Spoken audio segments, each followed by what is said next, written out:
Shalom Bapak Ibu Saudara sekalian yang dikasihi Tuhan Yesus Kristus. Berjumpa lagi dalam mimbar Gemar Online hari ini, Senin 15 Mei 2023, di mana pada kesempatan ini saya akan berbagi firman Tuhan yang menjadi inspirasi bagi saya, yang terambil dari 1 Tesalonika 2 ayat 1 sampai 12 dengan perikop pelayanan Paulus di Tesalonika. Di sini dikisahkan Paulus yang bersyukur karena setelah apa yang ia alami, penganiayaan, hinaan yang ia alami di Filipi, namun ia yang tetap maju dan memutuskan untuk melayani jemaat-jemaat di Tesalonika ini, akhirnya mendapatkan sambutan antusiasme yang tinggi dari jemaat di Tesalonika, di mana dikatakan bahwa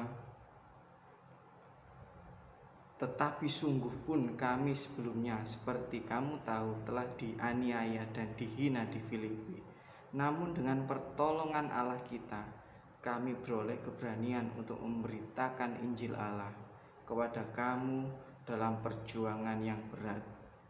Nah, di sini apabila kita baca ada berapa hal yang bisa kita teladani dari pelayanan Paulus di Tesalonika ini, di mana yang pertama,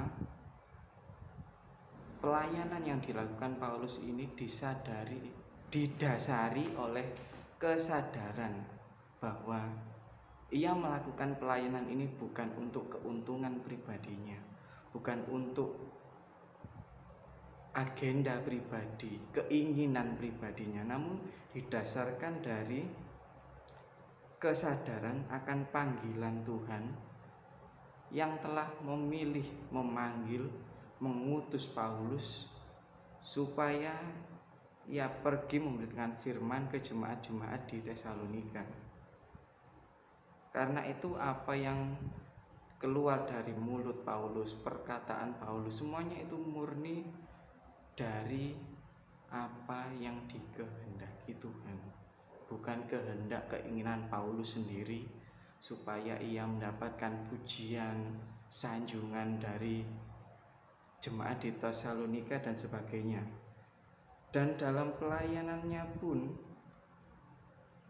ia rela untuk bersusah payah, bekerja keras, menderita.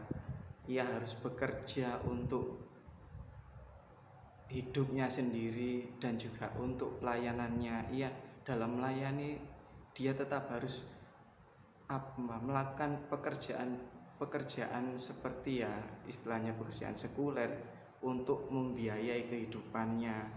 Dan ia pun tidak hanya menuntut atau meminta persembahan atau sumbangan dari jemaat-jemaat di situ. Jadi akhirnya dari kehidupan apa yang dilakukan Paulus ini juga menjadi teladan untuk sebagai contoh cara hidup yang benar dari seorang yang melayani Tuhan. Dan juga dalam prosesnya Paulus ini memberitakan Injil, melayani dengan penuh keramahan, kerendahan hati.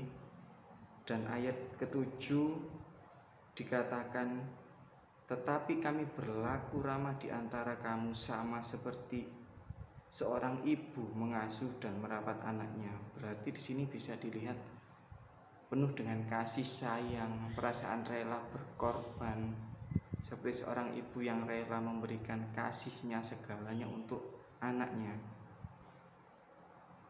Dan tidak hanya dengan kasih sayang saja,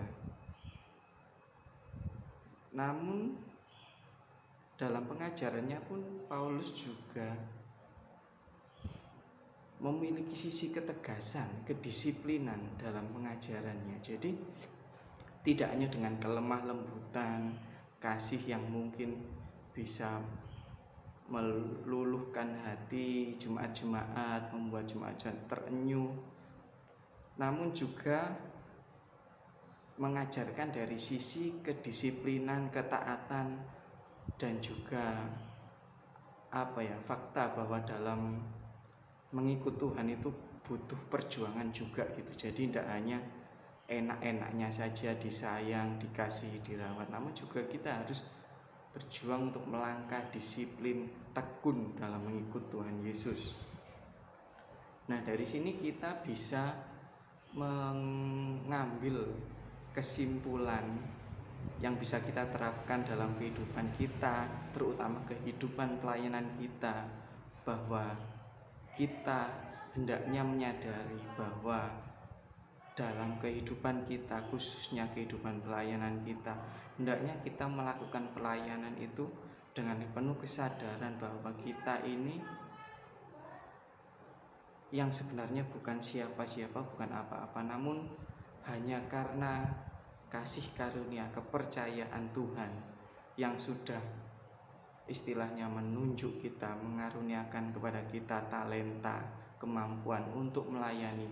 Hendaknya kita itu pada akhirnya bisa melayani dengan penuh rasa syukur, kerendahan hati, dan kesadaran bahwa apa yang kita lakukan, baik terutama di gereja, dalam pelayanan, dan dalam kehidupan bersama-sama dengan berjemaat, dengan jemaat yang lain, itu kita melayani bukan supaya kita mendapatkan keuntungan, supaya kita dipandang memiliki kedudukan yang tinggi, dipandang sebagai orang yang penting di gereja kita. Jadi justru dalam pelayanan itu kita harus istilahnya rela untuk berkorban, lebih bekerja keras, lebih sengsara istilahnya, karena dari jemaat-jemaat biasa, karena di samping kita juga tetap harus mengerjakan atau melakukan usaha pekerjaan kita di dunia ini, kita juga harus mengorbankan waktu kita untuk pekerjaan pelayanan kita di gereja dan jemaat. Jadi jangan sampai kita memiliki mindset, aku ingin pelayanan supaya dipandang orang-orang sebagai ini pelayan yang penting di gereja, ini orang penting yang memiliki jabatan yang tinggi, atau aku melayani supaya aku mendapatkan istilahnya PK, mendapatkan gaji, bayaran dari gereja. Jangan. Jadi hendaknya kita melayani itu dengan penuh ketulusan, kerendahan hati, kasih dan ramah kepada jemaat-jemaat yang kita layani, dan juga tekun dan disiplin. Jadi dalam pelayanan itu kita bukan untuk kepentingan pribadi, namun justru untuk kepentingan jemaat dan untuk kemuliaan Tuhan, dan juga tidak boleh istilahnya semaunya sendiri, seenaknya sendiri. Dalam pelayanan harus sesuai dengan apa yang dikehendaki Tuhan, apa yang difirmankan Tuhan, supaya dari pelayanan yang kita lakukan itu bisa menjadi inspirasi, bisa menjadi contoh bagi jemaat-jemaat, bagi orang-orang yang kita layani, dan juga tidak berhenti di situ saja, mungkin bisa menjadi teladan bagi orang-orang yang bahkan belum mengenal Tuhan. Karena pada dasarnya semua yang kita lakukan, semua yang kita kerjakan di dunia ini, terutama di pelayanan kita, itu semua hanya untuk kemuliaan nama Tuhan saja yang sudah memberikan kehidupan dalam diri kita. Hendaknya dalam pelayanan kita bisa menjadi inspirasi bagi orang-orang di sekitar kita, bahkan mereka yang di luar sana yang belum mengenal Tuhan. Karena itu kiranya kita senantiasa semangat dalam belajar akan firman Tuhan, supaya kepribadian kita bisa dibentuk lagi untuk menjadi pelayan-pelayan Tuhan yang sejati. Mari kita berdoa. Bapa kami dalam kerajaan surga, kami bersyukur atas firman yang telah Engkau berikan kepada kami pada hari ini, yang mengajarkan kami supaya kami bisa melayani dengan penuh kesadaran, penuh kerelaan, penuh kasih, dan penuh kedisiplinan, supaya apa yang kami kerjakan, terutama dalam pelayanan kami, bisa menjadi inspirasi bagi orang-orang di sekitar kami, dan terlebih dan yang terutama untuk kemuliaan-Mu Tuhan. Terima kasih Bapa atas penyertaan-Mu, bimbingan-Mu atas kehidupan kami. Kiranya Engkau senantiasa membimbing kami, supaya kami bisa menjadi anak-anak yang berkenan di mata-Mu, pelayan-pelayan-Mu yang sejati Tuhan. Hanya di dalam nama-Mu Tuhan Yesus Kristus kami telah berdoa dan mengucap syukur. Haleluya. Amin. Demikian Bapak Ibu Saudara sekalian, mimbar gemar pada hari ini. Selamat beraktivitas, sampai berjumpa di mimbar gemar berikutnya.